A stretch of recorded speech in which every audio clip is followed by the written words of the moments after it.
Dating miyembro ng Communist Terrorist Group, voluntaryong sumuko sa mga otoridad sa Cabugao, Apayao. Patrolwoman Jesly Sabado, magbabalita. Yung sumuko sa mga otoridad ang isang dating kasapi ng NPA sa baryo sa barangay EKB, Cabugao, Apayao noong 17 ng Oktubre taong kasalukuyan.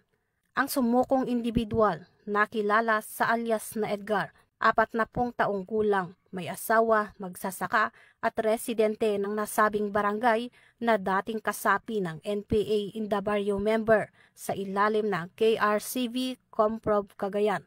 Pinangunahan ng pinagsamang pwersa ng 15th of 5th Maneuver Company, RMFB-15 bilang lead unit. Katuwang ang iba pang unit ng pulisya at ang Philippine Army, ang pagsuko ng naturang individual kasama ang isang caliber 45, isang magazine at 5 bala. Ang voluntaryong pagsuko ay resulta ng pinaigting na kampanya ng pamahalaan laban sa insurhensiya sa ilalim ng Executive Order No. 70 o NTF-ELCAC na naglalayong wakasan ang armadong tunggalian sa bansa.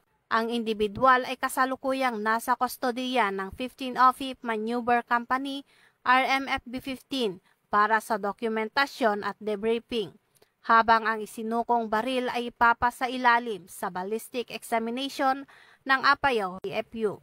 Patuloy namang hinihikayat ng kapulisan ang iba pang kasapi ng rebeldeng grupo na magbalik loob sa pamahalaan at makibahagi sa mga programang pangkapayapaan at pangkabuhayan na naglalayong maghatid ng panibagong simula mula sa mga dating kasapi ng armadong kilusan. Mula dito sa probinsya ng Apayao, ako ang iyong PNN correspondent, Patrolwoman Jesly Sabado, alagad ng batas, tagataguyod ng Balitang Pulis.